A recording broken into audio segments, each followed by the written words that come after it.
السلام علیکم، آپ کا میزبان عدنان حیدر، پروگرام خبر نشر نصرت جاوید ہمارے ساتھ ہیں۔ صاحب 3 دن ہم نہیں تھے، جمعہ ہفتہ اتوار، اور ان 3 دنوں میں افغانستان بارڈر کے اوپر ہماری سیکیورٹی فورسز نے کارروائی کرتے ہوئے دہشت گرد جو انفلٹریٹ کرنا چاہ رہے تھے ان کے خلاف شدید کارروائی کی، اور جو نمبر ہے ان خوارجین کو جو ہلاک ہوئے ہیں، جہنم وصال ہوئے ہیں، ان کا ایک 71 ہے، تو ایک بڑی کارروائی ہے۔ نارتھ وزیرستان بات کریں گے، اور بات کرنے کے لیے وہاں کی یعنی گراؤنڈ سچویشن فخر صاحب بھی ہمیں یعنی فخر کا خیل حسب رواج جوائن کریں گے جی فخر۔ لیکن اس سے پہلے ایک منٹ ٹھہر جاؤ نا، اس سے پہلے کہ ہم اس طرف آئیں، اس وقت ناظرین کو یہ آگاہ کرنا ضروری ہے کہ یا تو ابھی شروع ہو چکی ہوگی یا ہونے والی ہوگی مشترکہ مفادات کی کونسل، جو وزیر اعظم صاحب نے پیپلز پارٹی کے چیئرمین بلاول بھٹو زرداری صاحب کے ساتھ بیٹھ کے جس کے بارے میں کہا تھا کہ اس کا اجلاس 2 مئی کو ہوگا،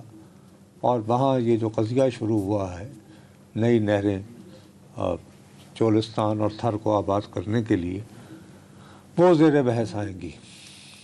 اس اعلان کے باوجود وہاں جو لوگ اس کے خلاف پروٹیسٹ کر رہے ہیں، اور خاص طور پر وکلاء جنہوں نے سڑکیں بند کر رکھی ہیں، وہ نہیں رکا۔ وہ یہ کہتے ہیں، وہ یہ مصر ہیں کہ یہ باقاعدہ فرم کمٹمنٹ کی جائے کہ جی یہ اسکریپ کر دیا گیا ہے۔ سو لیٹس سی کہ کیا فیصلے ہوتے ہیں، لیکن بہرحال یہ ایک بہت اچھا اقدام ہے کہ ان دنوں کی صورتحال میں سندھ کو مطمئن کرنے کے لیے اور زندگی کو معمول پر لانے کے لیے ایڈوانس کر دیا گیا ہے۔ So let's expect a good news. 4 دن پہلے کر دیا تو یہ گڈ موو، لیٹس ایکسپیکٹ کہ اس میں کوئی گڈ نیوز ہو، خیر کی خبر آئے، زندگی معمول کی طرف اور زندگی معمول کی طرف آئے۔ اب جاتے ہیں فخر کا خیل۔ فخر بھائی السلام علیکم۔ وعلیکم السلام۔ فخر بھائی، یہ جو 25، 26، 27، 28 کارروائیاں ہوئی ہیں ان 3 راتوں میں، 71 خوارجین اس میں ہلاک ہوئے، ان کو جہنم وصال کیا گیا۔ مجھے بتائیے کہ پوری طرح ذرا گراؤنڈ رپورٹ کیجیے گا ہمیں، یہ واقعات کیا ہیں اور یہ انفلٹریشن کس طرح ہو رہی تھی، ذرا پلیز۔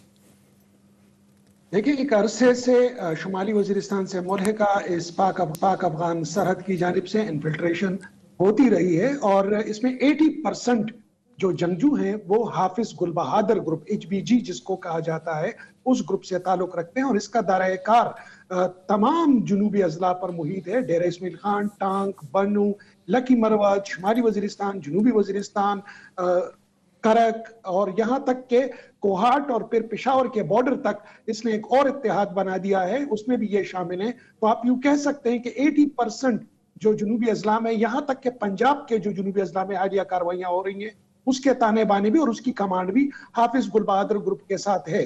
تو جو ہی ہماری مشرقی بارڈر پر تناؤ بڑھا تو غالباً اس گروپ نے یہ سوچا کہ اب ایک ہی دفعہ وار کر کے ایک ٹینشن کریٹ کی جائے، اور ایک جو چونکہ سیکورٹی فورسز اور پاکستان کا جو توجہ ہے وہ اس وقت مشرقی بارڈر پر ہوگا، تو یہاں پر ان کو خاطر خواہ کامیابیاں حاصل ہو جائیں گی، لیکن بروقت کاروائی کرنے سے 70 سے زائد جو عسکریت پسند ہیں، پہلے خبر آئی تھی کہ 40 ہیں، پھر 50 ہیں، لیکن اب باڈی کاؤنٹ جب حاصل کر لیا گیا فزیکلی تو وہ 70+ ڈیڈ باڈیز۔ اچھا فخر، یہ بتاؤ کہ یہ جو ہلاک شدگان ہیں ان میں کوئی ایسے 3، 4، 5 بڑے نام ہیں جو شاید پورے پاکستان میں مشہور نہ ہوں، کیونکہ عرصہ ہوا پاکستان کے مین سٹریم میڈیا نے، میرے پیارے بھائی، افسوس کی بات ہے کہ دہشت گردی کو اپنا موضوع ہی نہیں بناتے۔ ہمارے موضوعات ہی کچھ اور ہوتے ہیں، ترجیحات ہی کچھ اور ہوتی ہیں، لیکن آپ وہاں برسر زمین موجود ہوتے ہوئے کیا کچھ 4-5 ایسے نام لے سکتے ہیں جو آپ سمجھتے ہیں کہ آپ کی نگاہ میں ہائی پروفائل ٹیررسٹ ہو سکتے ہیں جو ان کارروائیوں میں ہلاک ہوئے ہیں؟ دیکھیں، فی الوقت تو کیونکہ صرف یہ ایک کاروائی نہیں ہوئی، اس کے ساتھ ہی بہت بڑی کاروائی ہوئی ہے جس میں باڈی کاؤنٹ تو صرف 3 ہے، لیکن ایک ہائی ویلیو ٹارگٹ کو نشانہ بنایا گیا ہے۔ فی الوقت یہ جو 70 ڈیڈ باڈیز ہے ان میں سے بتایا یہ جا رہا ہے کہ کافی تعداد افغانیوں کی بھی ہے، اور ان کی آئیڈینٹیفیکیشن کا کیونکہ ایک بلک میں باڈیز ان کو موصول ہوئی ہیں، تو ابھی ان کی جو آئیڈینٹیفیکیشن کا عمل ہے، اسی وجہ سے ڈیڈ باڈیز ابھی تک نہیں۔ تو آپ وہ جو 3 میں سے ایک ہائی پروفائل کی بات کر رہے ہیں اس کے بارے میں ابھی آپ کو پورا یعنی یہ بات آپ وثوق سے اس کا بھی نام نہیں لے سکتے، آپ یہ کہنا چاہ رہے ہیں؟ نہیں، وہ کاروائی ہوئی ہے باجوڑ، جہاں یہ ساؤتھ ریجن میں یہ بڑی کاروائی ہوئی ہے، اسی طریقے سے اسٹرائک آپریشن کیا گیا ہے باجوڑ سے ملحقہ پاک افغان سرحد میں جو شمال میں پڑتا ہے فارمر ٹرائبل ایریا کے، وہاں پر مامون کے علاقے میں جو کاروائی ہوئی وہ بھی انفلٹریشن تھی، اور اس کی سربراہی کر رہے تھے مولوی فرید الدین مولوی فرید اللہ، جو آپ کو یاد ہوگا ٹی ٹی پی باجوڑ کے نائب امیر تھے، مولوی فقیر محمد، جو کابل جیل سے رہا ہوئے اور کافی ایکٹیو تھے باجوڑ اور کے موصوف اندر۔ میرا خیال ہے کہ سوات میں جب انسرجنسی اپنی ہائٹ پر تھی وہ ملا ریڈیو کے دنوں میں، تو غالباً ان دنوں بھی بہت ایکٹیو تھے وہاں پہ، if I am not correct, if I am not wrong. جی بالکل، یہ سارے ساتھی ٹی این ایس ایم سے ٹی ٹی پی میں آ گئے تھے، اور پھر سوات بلاکھنڈ آپریشن کے بعد یہ افغانستان چلے گئے جہاں گرفتار کیے گئے، اور پھر ان کو کابل جیل میں رکھا گیا، اور پھر 15 اگست 2021 کو یہ کابل جیل سے فرار ہوا، اور اس وقت کنڑ کے علاقے میں جو باجوڑ سے ملحقہ ہے وہاں پر مقیم ہے، لیکن زیادہ تر جو ایکٹیو تھا وہ ان کے یہ صاحبزادے تھے، جو اس وقت حالیہ دنوں میں یہ جو شمالی زونز میں، چاہے وہ ممند ہو، باجوڑ ہو، ملاکنڈ ہو، ان علاقوں میں جو ایکٹیویٹیز ہو رہی ہیں ان کے سربراہی یہی کر رہے تھے جو مولوی فقیر محمد کے صاحبزادے تھے، وہ ان کی بھی ہلاکت کی تصدیق سرکاری اور ساتھ میں طالبان ذرائع نے کی ہے۔ لیکن ہم آتے ہیں یہ جو بڑے پیمانے پر جو آپریشن ہوئے ہیں اس کے اس پار خوست لگتا ہے، افغان صوبہ خوست، اور خوست آپ کو یاد ہوگا جو سی آئی اے بیس کیمپ چیپ مین کیمپ کے اوپر جو تاریخ کا سب سے بڑا حملہ ہوا تھا جس میں 7 سی آئی اے آپریٹیوز مار دیے گئے تھے، یہ وہ علاقہ ہے، اور یہیں پر جو انڈین جو کنسٹرکشن کمپنیز تھے ان کی کافی انگریس رہی۔ خوست جہاں ایک طرف خوست پکتیکا جہاں ایک طرف جلال الدین حقانی اور حقانی نیٹ ورک کا گڑھ تھا، ہمیں 9/11 کے بعد سے خوست میں انڈین ایلیمنٹس بہت زیادہ سامنے نظر آئے، جس میں ظاہری بات ہے وہ کنسٹرکشن کے نام پر وہاں موجود تھے، لیکن ہمیں نارتھ وزیرستان میں جتنی بھی گڑبڑ ہوتی تھی اور ان کے نہیں، لیکن فخر آپ کی یہ انڈین کنیکشن کو ہی ذہن میں رکھتے ہوئے آپ نے بھی یقیناً یہ دیکھا ہوگا کہ انہی دنوں آنند پرکاش جو کہ جوائنٹ سیکرٹری ہیں پاکستان، افغانستان اور ایران کے انڈین فارن آفس میں، وہ بھی کابل پہنچے موصوف، اور وہاں انہوں نے ایکٹنگ فارن منسٹر مولوی امیر خان مرتقی سے ملاقات کی ہے۔ اس سے پہلے جو ہے اعلیٰ سطحی رابطہ جو ہے انہی صاحب نے، مرتقی نے، جنوری میں، اس سال کی جنوری میں فارن سیکرٹری انڈیا کے جو ہیں وکرم مصری، ان کے ساتھ بھی ملاقات کی تھی۔ اس دورے کے حوالے سے جو یعنی پریس ریلیز ایشو ہوئی ہے وہ بڑی غور طلب ہے۔ اس کے بعد میں اس کو تھوڑا سا آپ کو ریفر کر کے میں چاہوں گا کہ آپ اس پہ تبصرہ کرو اور مجھے یہ بتاؤ کہ کیا میرے شکوک و شبہات درست ہیں یا نہیں۔ اس میں انہوں نے کہا ہے کہ آنند پرکاش جب ابھی گئے ہیں 28 اپریل 27 اپریل کو، تو انہوں نے کہا کہ جی ہم اپنا افغانستان کے ساتھ جو ہے وہ تعاون جاری رکھیں گے، اور بھارت نے اس خواہش کا اظہار کیا کہ وہ انفراسٹرکچر کے کچھ پروجیکٹس میں سرمایہ کاری کرنا چاہتا ہے، as well as resume work on some projects that have been stalled for some time۔ تو بہت عرصے سے یہ باتیں چل رہی ہیں، بھارت تو کہہ رہا ہے نا کہ جی سنتاس معاہدہ اینڈ آل دیٹ، تو یہ باتیں آ رہی تھیں طالبان کے اینٹی پاکستان ایلیمنٹس کی طرف سے کہ دریائے کابل کا پانی بھی جو ہے وہ پاکستان کو ڈینائی کیا جا سکتا ہے۔ تو کیا یہ جو انفراسٹرکچر جی پروجیکٹس کی بات ہو رہی ہے اور جن تعمیرات کا ذکر ہو رہا ہے، کیا ان کا مقصد جو ہے وہ کابل کا پانی بھی پاکستان کو ڈینائی کرنا بھی ہو سکتا ہے؟ بالکل، جو دریائے کنڑ ہے جس کو دریائے کنہار بھی کہتے ہیں، اس کے اوپر افغانستان کی کوشش البتہ کسی حد تک وہ یہ کہتے رہے ہیں، اور ایک عوامی بہاؤ بھی بنایا گیا ہے کہ ہمیں یہاں پر ایک ڈیم بنانا ہوگا، اور وہ بھی فقط پاکستان کو تکلیف پہنچانے کے لیے، اور ظاہری بات ہے ہندوستان اس موقع کو ہاتھ سے جانے نہیں دے گا۔ لیکن آپ یہ دیکھ سکتے ہیں کہ ایک جانب خوست آگے چل کر، جس طرح میں نے کہا بھی کہ ان کی کافی یہ خوست اگر آپ دیکھیں پاکستان کے حوالے سے اور اس خطے کے حوالے سے کافی اہمیت کا حامل ہے.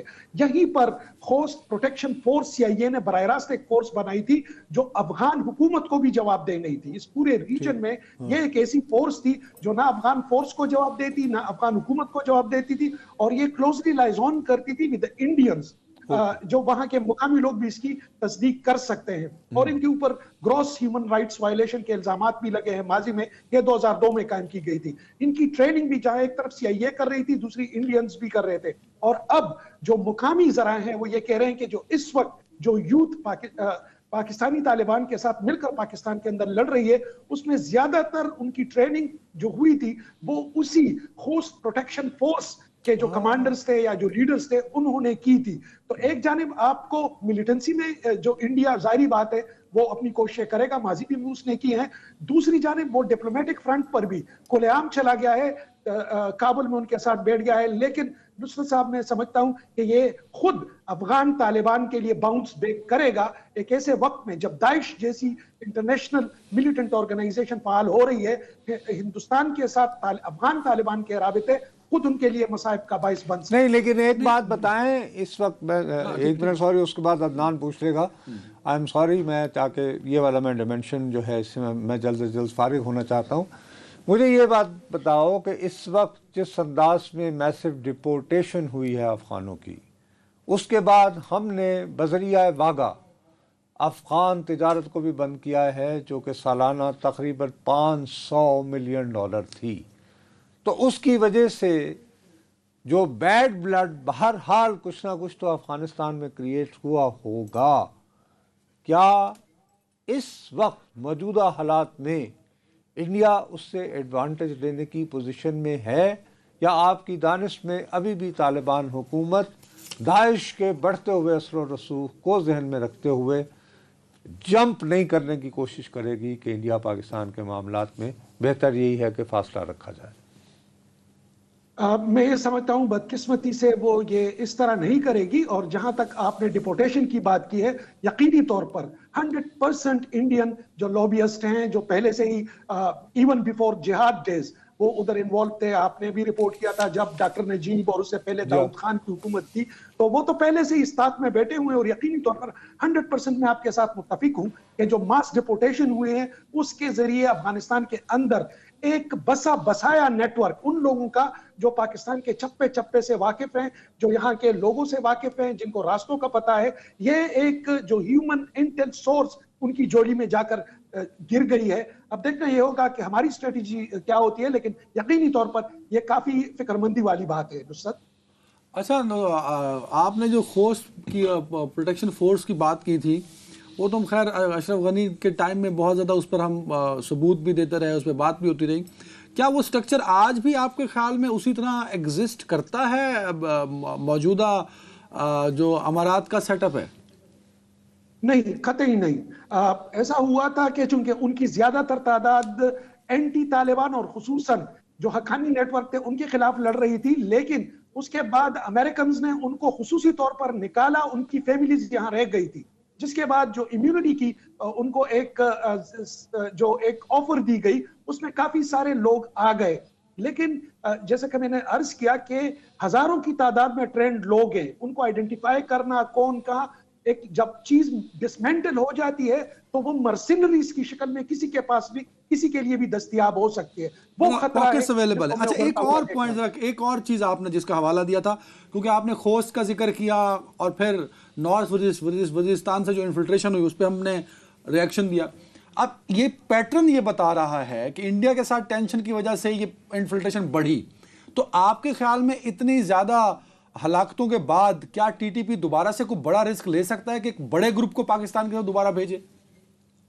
فی الوقت نہیں. ان کو وہ جو اسمال ٹیمز والی اسٹریٹجی ہے اس کے بعد اب اس پر وہ کریں گے. یہ ایکچولی وہ ایک چانس سمجھ رہے تھے کہ کسی طریقے سے ہم اندر, کیونکہ ان کے خیال میں یہ تھا کہ شاید پاکستان ڈیوائیڈ ہو گیا ہے between eastern border and western border, تو اس وجہ سے انہوں نے یہ ایک لک چانس مارنے کی کوشش کی کہ شاید ہم پہنچ پائیں. ادروائز ان کی ایک اچھی خاصی تعداد اربن ایریاز اور رورل ایریاز میں موجود ہے, لیکن اتنے بلک میں آنا یقینی طور پر ایک بڑی جنگ کا ایک